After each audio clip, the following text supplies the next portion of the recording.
ओम। श्रीमद् भागवत महापुराण कथा 35वां अध्याय युगल गीत। श्री सुखदेव जी कहते हैं, परिचित, भगवान श्री कृष्ण के गौओं को चराने के लिए प्रतिदिन वन में चले जाने पर उनके साथ गोपियों का चित्त भी चला जाता था। उनका मन श्री कृष्ण का चिंतन करता रहता और वे वाणी से उनकी लीलाओं का गान करती रहती। इस प्रकार वे बड़ी कठिनाई से अपना दिन बिताती थी। गोपियाँ आपस में कहती है, अरे सखी, अपने प्रेमी जनों को प्रेम वितरण करने वाले और द्वेष करने वाले तक को मोक्ष देने वाले श्याम सुंदर नटनागर जब अपने बाएं कोपलों को बाईं बाहों की ओर लटका देते हैं और अपनी भौवें नचाते हुए बांसुरी को अधरों से लगाते हैं तथा अपनी सुकुमार अंगुलियों को उसके छेदे पर फिराते हुए मधुर तान छेड़ते हैं, उस समय सिद्ध पत्नियां आकाश में अपने पति सिद्ध गणों के साथ विमान पर चढ़कर आ जाती है और उस तान को सुनकर अत्यंत ही चकित तथा विस्मित हो जाती है। पहले तो उन्हें अपने पतियों के साथ रहने पर भी चित्त की यह दशा देखकर लज्जा मालूम होती है, परंतु क्षण भर में ही उनका चित्त काम बाण से बीत जाता है। वे विवश और अचेत हो जाती है। उन्हें इस बात की भी सुधि नहीं रहती कि उनकी नींव खुल गई है, उनके वस्त्र खिसक गए हैं। अरे गोपियों, तुम यह आश्चर्य की बात सुनो। ये नंदनंदन कितने सुंदर है। जब वे हंसते हैं तब हास्य रेखाएं हार का रूप धारण कर लेती है, शुभ्र मोती सी चमकने लगती है। अरे वीर, उनके वक्षस्थल पर लहराते हुए हार में हास्य की किरणें चमकने लगती है। उनके वक्षस्थल पर जो श्रीवत्स की सुनहली रेखा है वह तो ऐसी जान पड़ती है मानो श्याम मेघ पर बिजली ही अस्थिर होकर बैठ गई है। वे जब दुखी जनों को सुख देने के लिए विरहियों के मृतक शरीर में प्राणों का संचार करने के लिए बांसुरी बजाते हैं, तब वज्र के झुंड बैल, गौवे और हरिण उनके पास दौड़ आते हैं।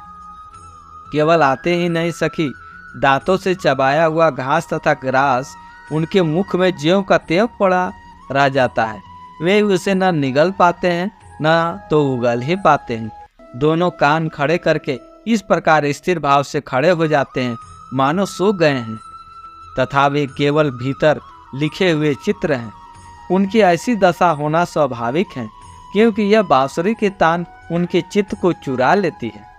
हे सखी, जब वे नंद के लाडले लाल अपने सिर पर मोर मुकुट बांध लेते हैं, घुंघराली अलकों से फूल के गुच्छे खोस लेते हैं, रंगीन धातुओं से अपना अंग रंग लेते हैं और नए नए पलवों से ऐसा वेश सजा लेते हैं जैसे कोई बहुत बड़ा पहलवान हो, और फिर बलराम जी तथा ग्वाल वालों के साथ बांसुरी में गौओं का नाम ले लेकर उन्हें पुकारते हैं, उस समय प्यारी सखियों, नदियों की गति भी रुक जाती है।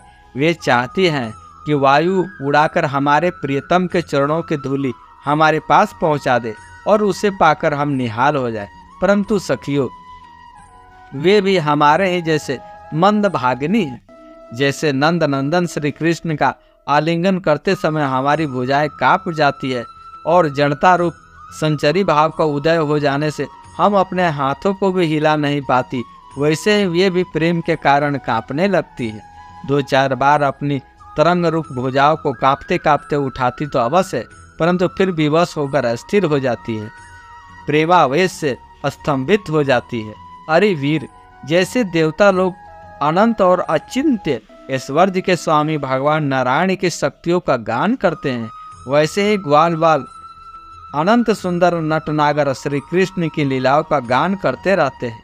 वे अचिंत्य ऐश्वर्य संपन्न श्री कृष्ण जब वृंदावन में विहार करते रहते हैं और बांसुरी बजाकर गिरिराज गोवर्धन की तराई में चरती हुई गौओं का नाम ले लेकर पुकारते हैं, उस समय वन के वृक्ष और लताएं फूल और फलों से लद जाती है। उनके भार से डालियां झुककर धरती छूने लगती है, मानो प्रणाम कर रही हो। वे वृक्ष और लताएं अपने भीतर भगवान विष्णु की अभिव्यक्ति सूचित करती हुई सी प्रेम से फूल उठती है। उनका रोम रोम खिल जाता है और सब की सब मधु धाराएं उड़ने लगती है। अरे सखी, जितने भी वस्तुएं संसार में या उससे बाहर देखने योग्य है, उनमें सबसे सुंदर, सबसे मधुर, सबके शिरोमणि ये हमारे मनमोहन नंद नंदन है। उनके सांवले ललाट पर केसर की खौर कितनी फपती है, बस देखती ही जाओ। गले में घुटनों तक लटकती हुई बनमाला, उसमें पिरोई हुई तुलसी के दिव्य गंध और मधुर मधुर मतवाले होकर झुंड के झुंड भौरे बड़े मनोहर एवं उच्च स्वर से गुंजार करते रहते हैं। हमारे नटनागर श्याम सुंदर भौरों की उन गुनगुनाहट का आदर करते हैं और उन्हीं के स्वर में स्वर मिलाकर अपनी बांसुरी फूंकने लगते हैं। उस समय हे सखी, उस मुनिजन मनमोहन संगीत को सुनकर सरोवर में रहने वाले सारस, हंस आदि पक्षियों का भी चित्त उनके हाथ से निकल जाता है, छिन जाता है। वे विवश होकर प्यारे श्याम सुंदर के पास आ बैठते हैं और आंखें मूंद चुपचाप चित्त एकाग्र करके उनकी आराधना करने लगते हैं, मानो कोई विहंगम वृत्ति के रसिक परमहंस ही हो। अला कहो तो ये कितने आश्चर्य की बात है। अरे ब्रज देवियों, हमारे श्याम सुंदर जब पुष्पों के कुंडल बनाकर अपने कानों में धारण कर लेते हैं और बलराम जी के साथ गिरिराज के शिखरों पर खड़े होकर सारे जगत को हर्षित करते हुए बांसुरी बजाने लगते हैं, तो बांसुरी क्या बजाते हैं, आनंद में भरकर उसकी ध्वनि के सारे विश्व का आलिंगन करने लगते हैं। उस समय श्याम मेघ बांसुरी के तान से के साथ मंद मंद गरजने लगता है। उसके चित्त में इस बात की शंका बनी रहती है कि कहीं मैं और जोर से गरजना न कर उठी और कहीं बांसुरी की तान के विपरीत पड़ जाए, उसमें बेसुरापन ले आए तो मुझसे महात्मा श्री कृष्ण का अपराध हो जाएगा। सखी, वह इतना ही नहीं करता, जब वो देखता है कि हमारे सखा घनश्याम को धूप लग रहा है तब उनके ऊपर आकर छाया कर देता है, उनका छत्र बन जाता है। अरे वीर, वह तो प्रसन्न होकर बड़े प्रेम से उनके ऊपर अपना जीवन ही निछावर कर देता है। नन्ही नुनी फूलियों के रूप में ऐसा बरसाने लगता है मानो दिव्य पुष्पों की वर्षा कर रहा हो। कभी कभी बादलों को ओट में छिपकर देवता लोग भी पुष्पों की वर्षा किया करते हैं। संत शिरोमणि यशोदा जी तुम्हारे सुंदर कुंवर ग्वाल बाल के साथ खेल खेलने में बड़े निपुण हैं। रानी जी, तुम्हारे लाड़ले लाल सबके प्यारे तो हैं, चतुर भी बहुत हैं। देखो, उन्होंने बांसुरी बजाना किसी से सीखी नहीं, अपने ही अनेकों प्रकार के राग रागनियां उन्होंने निकाल ली। जब वे अपने बिंब फल सदृश लाल लाल अधरों पर बांसुरी रखकर ऋषभ, निषाद आदि स्वरों की अनेक जातियां बजाने लगते हैं, उस समय बंसी की परब मोहनी और नई तान सुनकर ब्रह्मा, शंकर, इंद्र आदि बड़े बड़े देवता भी जो सर्वक उसे नहीं पहचान पाते, वे इतने मोहित हो जाते हैं कि उनका चित्त भी उनके रोकने पर भी उनके हाथ से निकलकर बंसी ध्वनि में ततलीन हो जाता है, सिर भी झुक जाता है और वे अपनी शुद्ध बुद्ध खोकर उसी में तन्मय हो जाते हैं। अरे वीर, अनेक उनके चरणों में ध्वजा, वट, कमल, अंकुश आदि के विचित्र और सुंदर सुंदर चिन्ह हैं। जब ब्रज भूमि गौओं के खुर से खुद जाती है तब वे अपने सुकुमार चरणों से उसकी पीड़ा मिटाते हुए गजराज के समान मंद गति से आते हैं और बांसुरी भी बजाते रहते हैं। उनकी उस बंसी ध्वनि, उनकी वह चाल और उनकी वह विलास भरी चितवत हमारे हृदय में प्रेम के मिलन की आकांक्षा को, आवेग को बढ़ा देती है। हम उस समय इतनी मोहित हो जाती है कि हिल डोल तक भी नहीं सकती, मानो हम जड़ वृक्ष हो। हमें तो इस बात का भी पता नहीं चलता कि हमारा जूड़ा खुल गया है या बंधा है, हमारे शरीर पर वस्त्र उतर गया है या नहीं है। अरे वीर, उनके गले में मणियों की माला बहुत ही भली मालूम होती है। तुलसी के मधुर गंध उन्हें बहुत प्यारी है, इसी से तुलसी की माला को तो वे कभी छोड़ते ही नहीं, सदा धारण किए रहते हैं। जब वे श्याम सुंदर उस मणियों की माला से गौवों को गिनती करते करते किसी प्रेमी सखा के गले में बाँह डाल देते हैं और भाव बता कर बांसुरी बजाते हुए गाने लगते हैं, उस समय बजती हुई उस बांसुरी के मधुर स्वर से मोहित होकर कृष्णसार मृगों की पत्नियां हरनियां भी अपना चित्त उनके चरणों पर निछावर कर देती है। और जैसे हम गोपियां अपने घर गृहस्थी की आशा अभिलाषा छोड़कर गुड़ सागर नागर नंद नंदन को घेरे रहती हैं, वैसे ही वे उनके पास दौड़ आती हैं और वहीं एकटक देखती हुई खड़ी रह जाती है, लौटने का नाम भी नहीं लेती। नंद रानी यशोदा जी, वास्तव में तुम बड़ी पुण्यवती हो। तभी तो तुम्हें ऐसे पुत्र मिले हैं।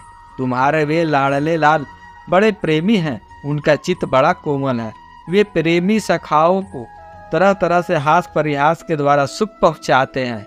कुंडलकी का हार पहनकर जब वे अपने को विचित्र वेश में सजा लेते हैं और ग्वाल बाल तथा गौओं के साथ यमुना जी के तट पर खेलने लगते हैं, उस समय मलयज चंदन के समान शीतल और सुगंधित स्पर्श से मंद मंद अनुकूल बहकर वायु तुम्हारे लाल की सेवा करती है और गंधर्व आदि उपदेवता वंदी जनों के समान गा बजाकर उन्हें संतुष्ट करते हैं तथा अनेकों प्रकार की भेंटें देते हैं और सब ओर से घेर कर उनकी सेवा करते हैं। अरे सखी, श्याम सुंदर ब्रज की गौओं से बड़ा प्रेम करते हैं, इसलिए तो उन्हें गोवर्धन धारण किया था।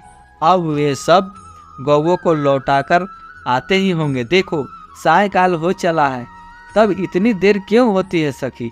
रास्ते में बड़े बड़े ब्रह्मा आदि वयोवृद्ध और शंकर आदि ज्ञान वृद्ध उनके चरणों की वंदना जो करने लगते हैं। अब गौओं के पीछे पीछे बांसुरी बजाते हुए वे आते ही होंगे। ग्वाल बाल उनकी कीर्ति का गान कर रहे होंगे। देखो ना, यह क्या आ रहा है। गौओं के खुरों से उड़ उड़ कर बहुत सी धूल बनमाला पर पड़ गई है। वे दिन भर जंगलों में घूमते घूमते थक गए हैं, फिर भी अपनी इस शोभा से हमारी आंखों को कितना सुख आनंद दे रहे हैं। देखो, ये यशोदा जी के कोख से प्रकट हुए सबको आह्लादित करने वाले चंद्रमा हम प्रेमी जनों की भलाई के लिए, हमारी आशा अभिलाषाओं को पूर्ण करने के लिए ही हमारे पास चले आ रहे हैं। सखी, देखो ये कैसा सौंदर्य है। मत भरी आंखें, कुछ चढ़ी हुई, कुछ ललाई लिए हुए, फिर कैसी भली जान पड़ती है। गले में बनमाला लहरा रही है। सोने के कुंडलों की कांति से वे अपने कोमल कपोलों को अलंकृत कर रहे हैं। इसी से मुंह पर अधपके बेर के समान कुछ पीलापन जान पड़ता है और रोम रोम से विशेष करके मुख कमल से प्रसन्नता फूट पड़ती है। देखो, अब वे अपने सखा ग्वाल वालों का सम्मान करके उन्हें विदा कर रहे हैं। देखो देखो सखी, ब्रज विभूषण श्री कृष्ण गजराज के समान मद भरी चाल से इस संध्या वेला में हमारी ओर आ रहे हैं। अब ब्रज में रहने वाली गौओं का, हम लोगों का दिन भर का असहा विरह ताप मिटाने के लिए उदित होने वाले चंद्रमा की भांति वे हमारे प्यारे श्याम सुंदर समीप चले आ रहे हैं। श्री सुखदेव जी कहते हैं, परीक्षित, बड़ भागनी गोपियों का मन श्री कृष्ण में ही लगा रहता था। वे श्री कृष्णमय हो गई थी। जब भगवान श्री कृष्ण दिन में गौओं को चराने के लिए वन में चले जाते, तब वे उन्हीं का चिंतन करती रहती और अपनी अपनी सखियों के साथ अलग अलग उन्हीं की लीलाओं का गान करके उसी में रम जाती। इस प्रकार उनके दिन बीत जाते। शेष अगले अंक में।